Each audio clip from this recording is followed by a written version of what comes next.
apologise in advance. I'm coming off the back of a heroic cold. Man flu. Yeah. Absolute man flu. COVID. Did you perhaps pick up man flu at Ai500? No, I had it beforehand. Although, do you know... Many people have walked away with a sick feeling. Yes. Yeah, that's probably the best way to put it, I think. Yeah. So, I didn't go, obviously, but I've heard nothing but negative reports. I think... Is that fair? Yeah, I'd say that's fair to say. Mm. That is definitely fair to say. There was a lot left to be desired with the organisation of it. What it was sold as and what it turned out to be were two very different things.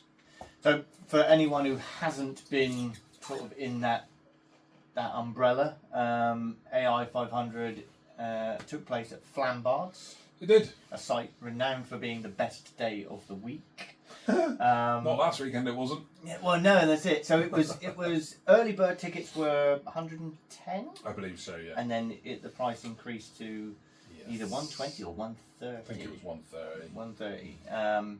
Capped off at. So there was 410 people in total. Is that including the player marshals as well? What player marshals? Oh dear. I thought. Yeah, this is the problem. This is the problem. Yes, I believe that did. But from the get-go, there was problems. From Chrono on Friday, there was problems. So it was officially a 2-day event, wasn't it? A Saturday and a Sunday. It was, yeah. The Friday was supposed to be turn up, Chrono, get everything sorted, have a social with everybody, meet and greet, that kind of stuff. With the proviso that you're locked and loaded, ready to go on Saturday. Yes, it was to get the lion's share of the Chrono work done the day before the event started so that they could actually start the brief at 9:30 on Saturday morning. Sounds good. Sounds brilliant. And yes, there was people going through Chrono. By the time I got there on the Saturday morning and met up with the rest of what were supposed to be backup marshals. Okay. Additionally to the marshals that have been provided by the event. They instantly said, can someone go and help with Chrono? There was a queue from the entrance of the Britain and the Blitz building and the Victorian Village building all the way up to the main entrance. So that was about, 35 yard queue of people bringing trolleys of guns in. And they were down to one Chrono at that point. Oh, Jesus. Yes. Had anyone actually gone through Chrono on the Friday? Or yes, they had. However, as small. it transpires, I don't think anybody that was chronoed on the Friday was actually properly chronoed because there was a lot of confusion about weights of BBs and conversion charts, and rather than just because with a lot of these chronos now you can flick up and down through preset BB weights on the chronos. Yep. Rather than chronoing everyone on what they were using. To be honest with you, I'm not actually sure what the hell they were doing, but it wasn't that. Okay. So, random spot checks over the weekend, we found a guy who was running a HPA M4 as a DMR who had been chronoed on 0.2s, and someone had done the conversion in their head and said, yeah, that's absolutely fine. And when we spot checked him and he was running 4.3s, he was running at 2.6 joules. Ooh. Okay. Which is not only over the DMR limit, it's also over the legal limit. Mm. So, yeah. That becomes a fine. And that, essentially. And to be fair, that was just the tip of the iceberg. I mean, because obviously I went with Badlands, and half of us were marshalling on the first day, while the other half player marshals. Okay. And then we were swapping over, and those who officially marshalled on the first day were player marshal on the second day. So the half of us that were player marshalling went off and integrated themselves into the teams, only for us to then find out, instead of having the 40 marshals that we thought we were going to have, including us, there was 8 of us marshalling 410 people. Over quite, I assume the whole site was open in gameplay. Yes. And that's a vast distance to cover with multiple hiding spots. It is. What actually transpired was there ended up being 2 bottlenecks in the gameplay, which meant you essentially had 300 people fighting over 2 bottlenecks. So the saving grace of that was it wasn't actually that bad to marshal, because you didn't need to spread the 8 marshals out over the whole site. 6 of us were pretty much within 2 areas, while 2 of us had broken off and were wandering around and trying to sort everything out. In my opinion, the game should never have gone ahead. The site was dangerous. Really? Yes. Half demolished stages, wood piles everywhere with screws and nails hanging out of it, none of it screened off, no adequate cover. The main, as you go in the main entrance to Flambards, obviously you've got the concrete wall, or the block wall with the concrete lattice across the top of it. None of that had been screened off, and then the food van was on the other side of it. So people queuing up waiting to get food. There was BBs coming through. So essentially, the food van was in game zone. Well, yeah, pretty much. There was a rental property right next door to Flambards, and the area around the outside of that rental property ended up being within play. So then there ended up being people in the rental property garden having firefights, and if it hadn't have been for 2 of the marshals who saw it and closed the area off, God forbid what would have happened. Jesus. And this is just little snippets. The camping field. 2 people turned up on the Sunday morning and were like, "Why are you camping in our field? We've not given you any permission. We haven't given permission for people to be in our field." So, I know nothing more than that about it. But so, how many did actually camp out overnight? There was quite a few people there. And in a field that the owner knew nothing about. Yeah. Fabulous. One toilet, well, 1 male, 1 female toilet for 400 people. Which, if you were staying on site and camping there, because it was in the middle of the game zone, it was locked after 7 o'clock, 8 o'clock. Okay. So then there was no toilets for anybody that was camping, and the field that everyone was camping in, to get to that you had to walk down to where the log flume is, and then it was on the right hand side through a gateway into this field. They lock that gateway every night. So the people that were in that field could not physically get out of it and get back to their cars if they needed to, if there was an emergency, nothing. They were essentially locked in a field. Yeah, I know. You honestly couldn't write it. And so, I think the biggest problem was the marshals that had been provided were good.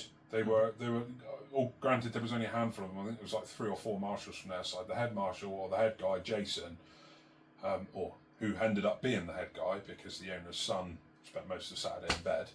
I did hear there was more power to Jason and the other guys, because they took some real shit off of everybody, including some of us marshals, because by Sunday afternoon, mate, we just had enough. We were being verbally abused by some of the players because the gameplay was so shockingly bad, and we weren't being paid to be there. We offered. I was hanging out my backside, ill, and still dragged myself out to go there. And luckily, everybody was quite nice to me. One of the players on the green team took it upon himself when I was stood trying to watch what was going on. He was in the bushes behind me, and he shot me in the back of the head from about 6 feet away and shouted at me to move out of his line of fire. So he got frog marched back to his spawn point and told to stay there for 30 minutes. But yeah, there were so many problems over the weekend which could have been very easily solved had there been 40 marshals there and had there been some more organisation. So, health and safety, general site organisation aside, did they manage to... you mentioned that there were 2 bottlenecks. Yeah. So, essentially, was there no sort of plan about game modes or anything like that? No. Or... Yeah, there was a plan of game modes, but nobody had actually been to site to see if these game modes were going to work. Right. And that was the problem. So what were the game modes that they were trying? Is it just a simple... Had it been simple... Well, not so much team deathmatch, but if they'd done... There was a lot of extraction games, and go find the damn pilot, and then get keep hold of him, and then take him to an extraction point, and that kind of stuff, which could have worked really well if it had been done in the style of a fallback. So you started at the top of the site and then pushed all the way down to the bottom of the site, so everyone had the opportunity to get through the bottlenecks and push you back. But yeah, there just wasn't. Didn't seem to be any receptiveness from the organisers to play it that way. Yeah. So there were game modes, but they weren't organised to a level that you actually knew whether they were going to work for the site. Yeah. Or... What you'd like to think what they would have done on the Friday evening is had a quick game with maybe 50, 60 people, just to see how it played. Yeah. Which never happened. Had they listened to what some of us marshals were trying to suggest to them, which they didn't on Saturday, point blank on the Saturday, CJ essentially at the briefing at the end, I don't know because I'd gone home by this point, for reasons I shall tell you in a minute, he basically stood there in front of, well, I'm assuming far less than 400 people because a lot of people packed up their stuff and went on the first day. On day one. Basically turned around and told everyone, it's all your fault, you lot ain't calling your hits, sort yourselves out. And it's like, no. Yeah. That's not right. And I think quite a few people called him out on it. And it's like, no, you guys couldn't organise piss up in a brewery. Do better tomorrow. And did they do better tomorrow? For the first hour, yeah. Okay. For the first hour, it was really, really good. Jason came over to us and said, this is what I want to do. Do you think this will work? We were all like, yeah, let's give it a shot. And the first hour and a half gameplay was brilliant. And then it got stale again. And everyone ended up at 2 choke points. And yeah, that was it. And that's where it stayed for the rest of the day. My biggest gripe was there was a group of lads who, by about 1 o'clock on the Saturday, were like, this is ridiculous. We are not getting what we paid for. We want our money back, we're going home. And we're basically told point blank, no, you're not getting your money back. And when they said, look, nobody seems to know what the hell's going on, to which I believe the person they were speaking to at the time turned around and said, well, you need to ask your group commanders and this and the other. And they're like, where are they? Who are they? We don't know who these people are. They spoke to us briefly at the beginning of the game day and we haven't seen them since. So who are we supposed to ask? Well, ask the marshals. Yeah, but you guys didn't brief any of your 8 marshals. So they don't actually know. They're just saying the same thing you are, is you need to go and speak to your 1 ICs or your 2 ICs. To which he then tried to turn around and put the blame on myself and the rest of the marshals. So, well, that's up to them. They should know what's going on. It's like, well, that was the point where a few of us just went, do you know what? We're not going to be your scapegoats. So, yeah, that's why I left early. I was like, I'm not going to be your scapegoat. I'm here. I'm not very well. I'm trying to help you guys out. We were told there would be 40 odd marshals. We've turned up, there's just like 8 or 9 of us, plus your 4 guys. So that is not enough marshals for 400 people. On a site that's unsafe. On a site that's exactly that. And there are people that enjoyed themselves, and there were snippets of it that I enjoyed. I'm just glad I didn't pay over £100 to go there for a weekend and play, because I would be feeling very shortchanged right now. Yeah. Well, being where it was, obviously, as much as we love Cornwall, it's probably more difficult for a lot of the player base that came from outside of Cornwall. Dude, there were 2 guys who come down from Newcastle. They left on the Saturday to go home. There was a chap that I was speaking to from Southampton who came and stood with us marshals for probably the best part of an hour and a half, 2 hours on Saturday afternoon, and was just like, I'm just done with this. This is just a cash grab. It does feel that way, doesn't it? That phrase, cash grab, has been thrown around a lot. The kicker of it is, after all of this, after the weekend, obviously it all comes out in the wash, doesn't it? And as it was coming out on Facebook and people were voicing their disgust on the Facebook groups and on the Discord forums, the Discord servers and groups that were set up pre-game for everybody to go on and get into their little groups, Alpha, Bravo, Charlie, Delta, Echo, a lot of people were obviously voicing their disgust at what had gone on over the weekend, and those groups all got shut down and locked so nobody could comment. So that was the first warning sign. And then on Facebook, people were like, oh, Ai500 still pulling that old trick, are they, with the marshals, where they'll get a local group to come in as backup marshals and when you get there, you find out you're the only marshals for the whole event. So this is not the first time. This is almost like a carbon copy of what's gone on before, according to other people. You know, I feel bad, incredibly bad, for Josh at Badlands, because we all had high hopes that this was going to be an amazing event, and from everything we were told, you know, it should have been an amazing event. And he was just left, along with the rest of us, but him especially, because it was his name on the back of everybody's high vises. I feel that they hung him out to dry. They really did.